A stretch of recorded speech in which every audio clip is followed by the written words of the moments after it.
Hi, YouTube family. I'm here to create another video. Um, this is LaMesa, and I am creating this video tonight to. I had so much to say, and I had to think of a way to present it. And it's kind of been an epiphany of self reflection. I've done a lot of self reflection. I have done a lot of reminiscing, a lot of journaling, a lot of writing, a lot of things that have that I wanted to put into this video, and it's something that I kind of wanted to share with the rest of the world because I think what I have to say is very important and needs to be said. And I've always been told to share my story because it's worth listening to. Because all my life, I never really felt like anyone took what I said seriously. But there are a lot of people who took what I had to say to heart, and they listened to what I had to say because they found that there was wisdom in it. And what I feel I have to share has been um, a lot worth sharing. And how I share it is something that I feel needs to be shared because it's going to elevate people. It would give people food for thought, enlighten people. It will help people change for the better or change their thought process, change their mindset. And a lot of the things that I have gone through has been very transformative. It's been very inspirational. I tend to be, I am a very great visionary, and I see a lot of things beyond the present. And I know that there are a lot of people out there who are visionaries. And I tend to be drawn to those that have a vision. If they don't have a vision, then, that's fine too. But I don't know, it just seems like there's just such a kindred community when you get together with visionaries. It's just something pops off with them. It just pops somehow, not pop off, but it just pops somehow. And I just really have this idea of self love. Boundaries. Boundaries is what I want to talk about. Boundaries and self love, aspects of the self. But boundaries is one thing that I want to say. I might make a series of it.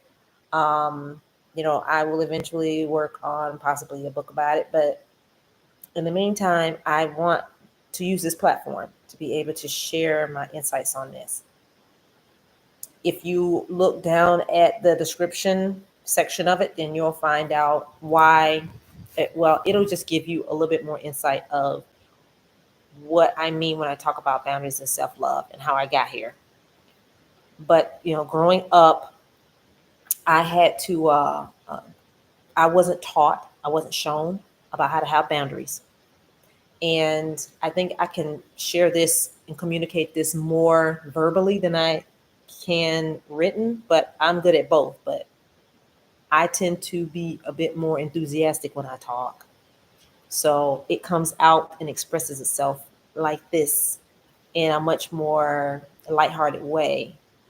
Um, uh, but when I write, it tends to come off serious. But I am very excited to share my insights about boundaries because growing up, there was a lot of domestic violence in the family on both sides. And I did not see any semblance of love or loving relationships or loving marriages amongst my family members, amongst my cousins, siblings, things of that nature. And it left me feeling like how am I able to find or have a loving relationship or like friendship or any type of relationship with someone when I don't even see it in my own family dynamic? And because I knew intuitively in my heart that there has to be an aspect of give and take, a sharing of an exchange of communication, a sharing of ideas, a sharing of intimacy, a sharing of love, a sharing of camaraderie, of bonds, loving, caring, faithful, loyal bonds. And all I saw was backstabbing, backbiting, hatred, jealousy, competition. I saw a lot of these things. Um, People competing for wanting somebody's man or husband or whatever, or a lot of fist fighting, and extreme violence. Um, and I guess that was the way they view love. But that wasn't in my young mind how it needed to be. And having to go to church and grow up in a religious environment, you hear about what love is in the Bible, Corinthians 13, about what love is. And you hear about honoring your parents and things like that. But yet, that allowed for a lot of abusive behavior to occur in the family dynamic, and not enough love being shown, real true love, what it actually means, the sacrifice, the servanthood, the balance of the balance in a relationship, that harmony, that balance. There was never nothing like that there. But I knew that it had to be like that. That's the way it should be. And I never saw that. Even going throughout adulthood, I didn't see that a lot of times. There was so much of an imbalance there. And but I felt like I held some sort of an understanding of balance and harmony, that it should, that if I had that, that's the way the world should be. And I know it's not that, and it's not fair. A lot of unfairness in the world, a lot of injustice in the world. But the way I viewed it was from a holistic standpoint. And everybody has views, different views about this. And I couldn't understand why people would not want to have that harmony in their life, because it makes things flow much better. Things happen a lot quicker, and it's productive for, and it affects everyone around you. Things flow a lot more effortlessly, a lot more smoothly when there's harmony, there's balance. And when there's imbalance, then people get hurt, people get negatively affected. People end up breaking up that shouldn't be broken up, and people leave, and things stay fragmented, and it stays broken, and it never gets fixed or resolved. I feel like the divine has given me the ability to operate in both worlds, whether it be the spiritual and the natural, or whether it be in the light and the dark, or whether it be order and chaos, or whether it be the logical and the emotional. And I know not a lot of people are out there like me, but there are people out there like me. Haven't run into a lot of those people, or haven't run into them yet, but I know they're out there. They exist. And in the world of unfairness and injustice and poverty and domestic violence and um, competition and death and life, I feel like the the boundaries that I did not have um, had caused me to go into these, or be a part of these relationships where there was no equal give and take. There was no equilibrium there. There was no balance. There wasn't tandem going on in the dynamic, and relationships suffer. Domestic violence is a very um, what's the word I'm trying to find? It's just a very sad, um, like negative effect on the family. And growing up, I did, I saw it as a young child all the way into an adulthood, and have wanted to break free from that, and I broke free from that. I didn't have a lot of abusive relationships. I didn't really date a lot. I didn't really um, um, have a lot of long-term relationships. I've only had a couple of serious relationships, and that resulted in me being a single mom with two children. So I didn't really date a lot. Um, I mainly was celibate for a long, many years. Um, and a lot of people, they wonder, how could you stay celibate for that long? I'd go crazy. You are very rare. Yeah, I am. It's called self control. A lot of people don't have that. But I mean, I call it a superpower. If you all are interested in me making a video about celibacy, then I will do that. I plan on making a video of celibacy because you find clarity when you're celibate. If you're not a virgin, then celibacy is the next best thing because you one has to have self-control, a lot of self-control when you're celibate. And it's interesting because a lot of people, a lot of women especially, remain celibate for a long time. And this is that a lot of men get into relationships very quickly. There's some men out there that are celibate too. And celibacy is a very healthy option. It's a very healthy choice because you gain clarity. You're able to focus on your goals, your career, your life, until you're able to meet someone who actually respects that and wants to pursue a long term relationship with you or marriage because they see the value in that and that it helps you stand out from a lot of the rest of society because you have a firm grasp on who you are during this process. You understand what your needs are and your wants. You understand where your goals are. You understand what you want as far as, with your vision of what you want, your goals, what your interests are, your hobbies, because you spend a lot of time in solitude getting to discover who you are or discover self-discovery. You become more aware of the people around you. You become more aware of your intuition. It helps with your intuition and exercising that intuition about who and what you need to allow in your life and who you don't. I have always been mature for my age, and the celibacy is a gift, and it's not to be taken lightly either. Celibacy is a gift. I mean, it's not one of the gifts of the spirit, but it is a gift. And um, it takes dedication and it takes the fortitude to be able to um, see it through. But boundaries, back to boundaries, is that boundaries basically are a set of standards that you hold for yourself as to what behaviors you will allow and what you will not allow. And having been in these dangerous relationships, I did not learn how to have boundaries.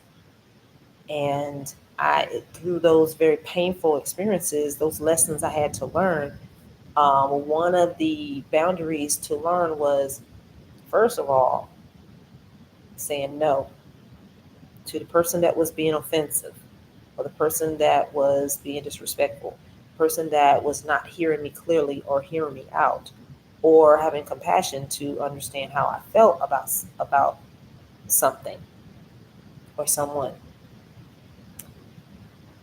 and being able to stand on that and having someone to respect that and them having healthy boundaries too, because my boundaries were always getting crossed and I didn't know how to address it.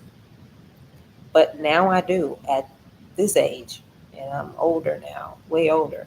And uh, having gotten out of a divorce, it became very apparent that my boundaries needed to stay strong against a tyrant. And I grew up around tyrants and controlling people.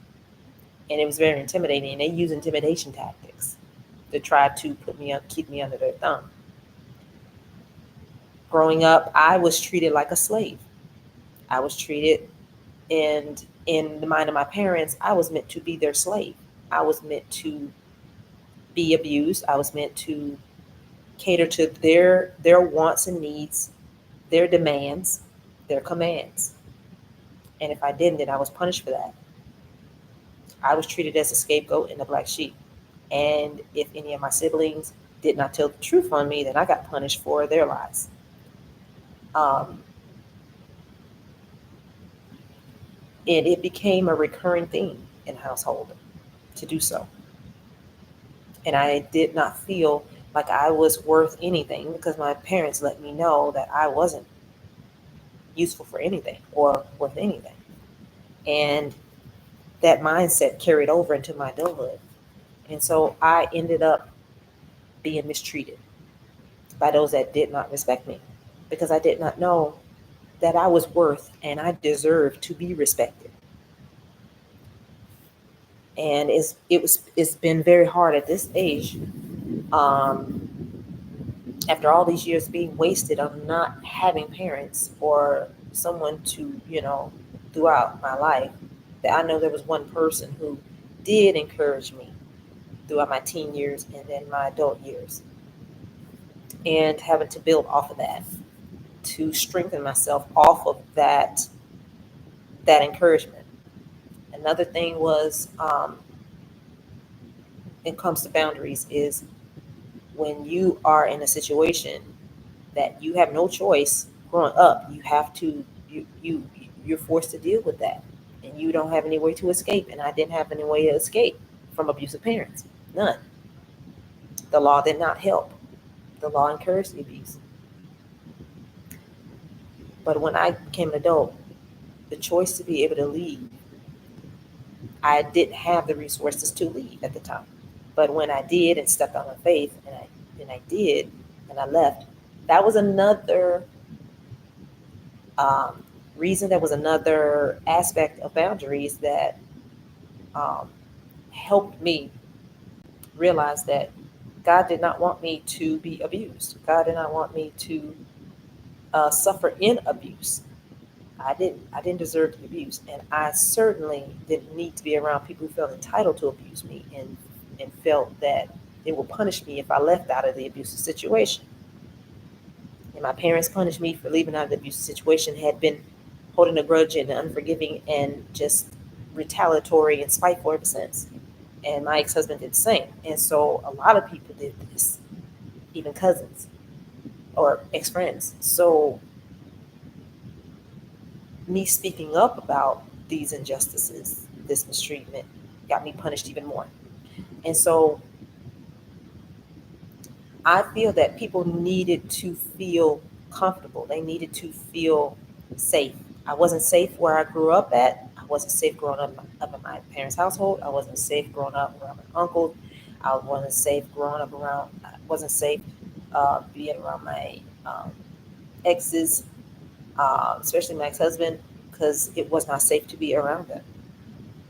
And there were no resources at the time to be able to help me get out. And I had to endure it until a way was made, a way that divine intervention opened up a way for me to leave. And the divine really kind of airlifted me out of the situation. And it was a blessing in disguise. And at the time, spiritually, I was ready. Mentally, I was ready. Then emotionally, well, I was emotionally first ready. And then mentally, and then spiritually, when all of that came into fruition, then the Holy Spirit said, okay, I got you. I got you now. You got to get out of there. And I didn't deserve to be mistreated. But the people in my life who were supposed to make me feel safe and protect me, and, they did not want to do that. And they made me feel less than. And they never believed in me. They never believed in me. I already had belief in myself, but they didn't want to believe in me. and they didn't support me at all. And it was a burden on me that they put on me that I never should have had to carry. And when I think about how I was treated, I think about others who were treated too that way. And I feel that the Most High wanted me to share my life story because the way I was treated and had to endure painful, traumatic experiences that people couldn't have survived. And the only way that was is that I never gave up. And I was so, my resilience is what kept me going. I've been through a lot of things that would have taken people out. And so now that I have come out of that and overcame that, the Most High said, you need to share your story. You need to share it. It is an inspiration. And everyone that I've come across feels the same.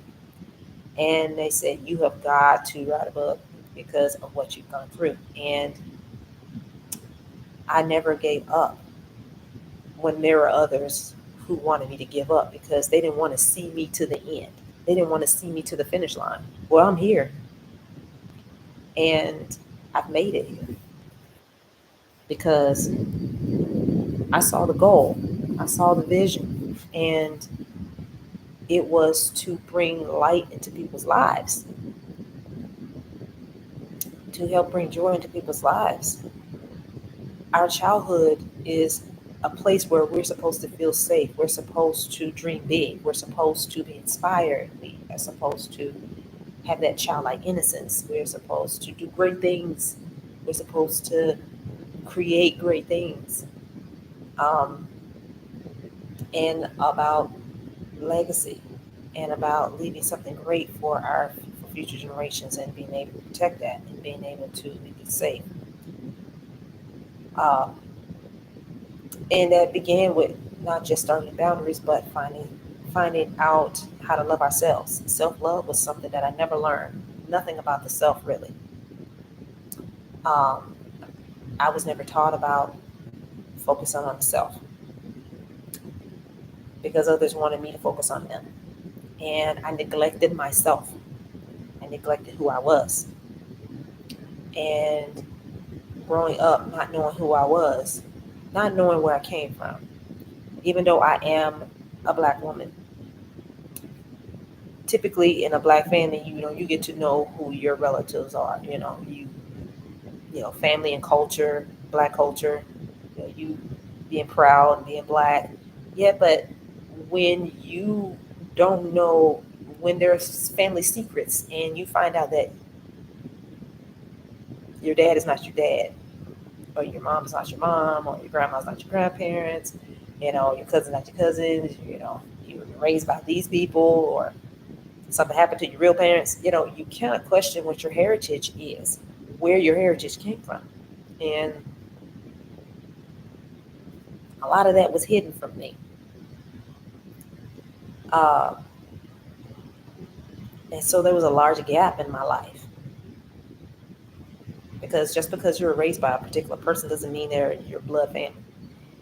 And there's that saying, blood is thicker than water. Well, I certainly didn't believe that because that's not what I learned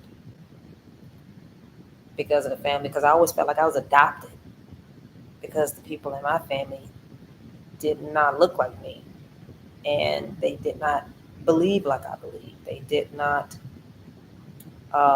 value the same things I valued. And it was a stark contrast to what I believed and what I knew about the world and about the Bible and about how people should be treated. And so um, now that I have learned about family secrets and stuff like that, it's like I don't like the fact that they're family secrets at all, especially when it comes to your heritage, especially when you try to find where you come from, who you came from, uh, how to love yourself, how to be the best version of yourself, how to operate in your higher self, how to transform lives with what you have to say, your voice carries. I've been told my voice carries. It's very powerful. And I'm able to be able to explain storytelling in a unique way that engages people, and they love how I express and interpret a particular story. And the story of my life, I want it to be a shining example, a very cautionary tale of what to do and what not to do based on what I've experienced.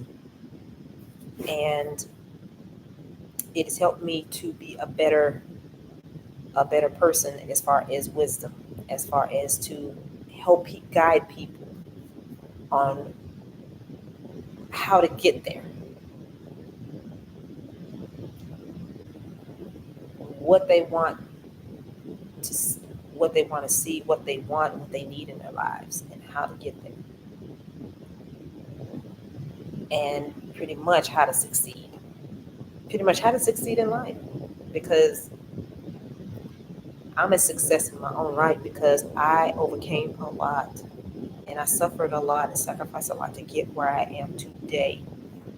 And even though I didn't have a lot of money or any money at all, I was wealthy spiritually. I was wealthy inside. May not have had material wealth, but I had a lot of spiritual wealth, which was greater than any material wealth you could ever have. Cars and mansions and all that. But all of that was going to come. But cultivating your spiritual life, your emotional life, your mental life, all of that, that helps manifest things on the outside. The dreams part of you, your dreams are very important. And I'd always dreamed of love and dreamed of self-love. But I never really knew what that meant, because when you're looking at the self, you want to learn about everything about yourself in a world we live in where you have to focus on others and serving others. That imbalance will create a lot of psychological problems because you're not able to focus on yourself too. You deserve to focus on yourself too. So everybody I hear always talks about, God provides for your needs. You may not get what you want, but you provide your needs. No, no, no, no. One thing I love is Maslow's theory hierarchy of needs. We all need love, and we all have needs and wants, and we need to have wants too.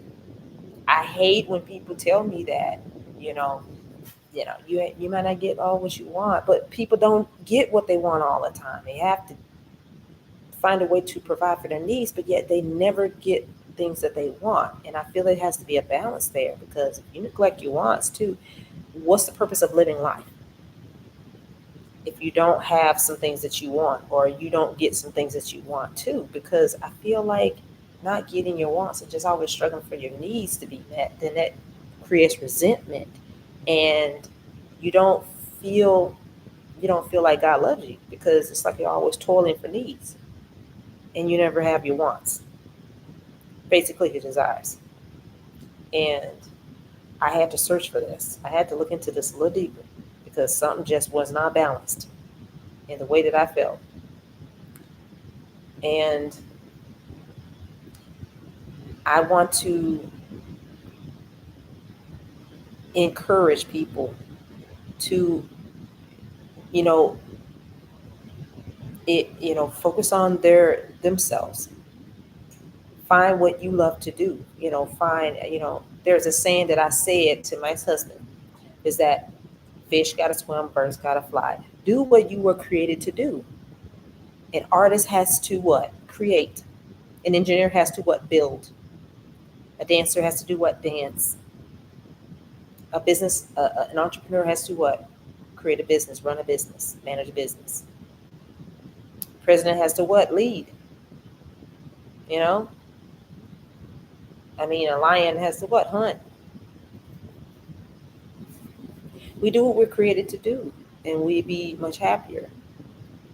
The time is now to be able to discover that and do what needs to be done to help you become the person you were created to be. And we were created for the stars, and our ancestors are smiling down on us when we decide that we're going to pour our love into ourselves now, instead of giving our cup of love out to others, and then start replenishing our own selves now, focus on our own selves now. And that's through self-discovery, that's through self-awareness, being aware of this now, the self, and building self-confidence, because my confidence was shot growing up. And at this age, I'm learning how to be more confident, and I have been confident because I didn't let people try to get me down, because I was blessed with the spirit that, or energy that is so radiant that I could light up a stadium. And I was drained by my relatives because they were karmic and toxic and full of all those addictions and things that I had nothing to do with, wanted nothing to do with. Didn't engage in those things ever, and ended up marrying someone who did, and didn't know that because it was hidden. He hid it so well. They hid it so well. And my light irritated their demons because God put that in me to be a light. It shone so brightly they didn't like that light. So I was persecuted for it. And I was shunned. And I was ostracized. And I was picked on. And I was a scapegoat. And I was used as a patsy. And treated like shit. Because I felt like I was in this earth to bring love and light for being. And I took my power back. And that's what needed to be done as far as boundaries are concerned. And that's what many of you need to do, is to pull that out, pull out all the stops, rein in your energy, rein in your spirit, man. And take your power back. And speak your mind, speak your truth, speak, and be able to get outside, get away from the people who think in the box while you're thinking outside the box. And go out there and make something of yourselves. You are somebody. You are always somebody. Because I know the Most High wants you to do that. And stepping forward into this power that you have, this confidence that you have. Because yes, confidence is key. Confidence is the pathway to success. Yes. And that you can have belief in yourself. There are people that are going to believe in you too. I also don't subscribe to the fact that, all you need is have to believe in yourself. There are people that have to believe in you too. People, they need to believe in you too, because miracles start happening when you believe in yourself, but also when others see your value and that they see, they believe in you too.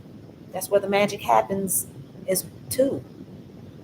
Because when you guys get together, magic happens when they believe in you too. Disbelief can kill a person's self-esteem after a while. And you need to be able to feel that the people that believe in you, even Jesus Christ had to push people out of the way and say, if you don't have faith, then you can't be around me so I can heal this child. And that's what you have to be. You cannot have people who are in disbelief about who you are and about who you're called to be and what you're called to do and what your purpose is on this earth. Remove those people out of your life. If you even smell disbelief on these people, or jealousy or envy or greed or any of those negative traits, remove them out of your energy, your life, your spirit, your soul. Tell them, no, you can't be around me with this disbelief.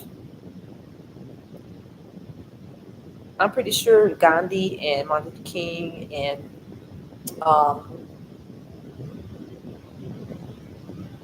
uh, John F. Kennedy, and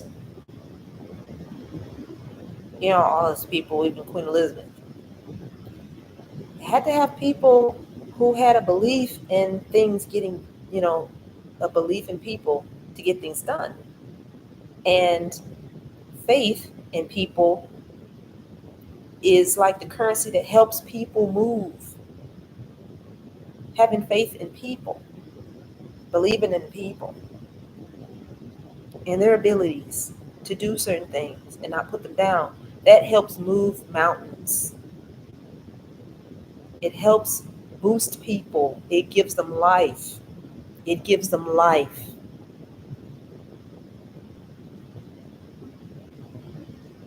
You kill a person's spirit. You kill a child's spirit when you don't believe in them. You don't help cultivate their talents and gifts. You don't help lift them up. You don't speak life. You don't encourage them. You don't nurture them. Nurturing is about having faith in people, the belief in people are able to do great things.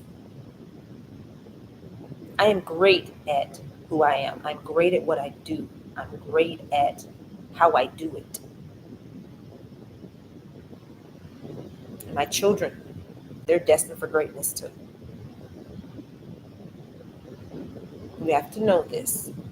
If you don't, I believe in you, and you will eventually learn that you are destined for greatness. And I care that you're destined for greatness. And that people have to be able to get into a position of wanting to help themselves. And I help them do that. I've helped people do that.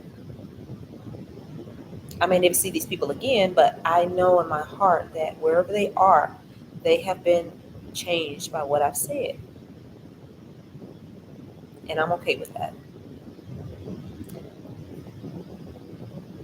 But in closing, I just want to let you all know that this journey that I've gone on has had a lot of twists and turns and setbacks and failures and losses that I will share in another video. But I don't want to create a lot of long videos because people's attention spans are kind of short nowadays. So I just wanted to say that I appreciate you all coming to my channel and viewing the videos that you have seen, and just continue to, like and share. I'd appreciate it greatly. I'm just building my channel. So um, I love to be able to share um, and help people on this journey. And so I look forward to your comments and your insights on what you've been doing in your life to make it better for you and better for others, better for your family, better for the Lord, whatever it may be, or just better for the planet.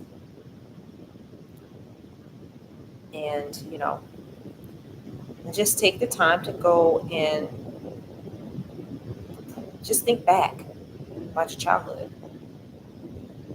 That's the first step. Think back about your childhood and what you would have wanted it to be like.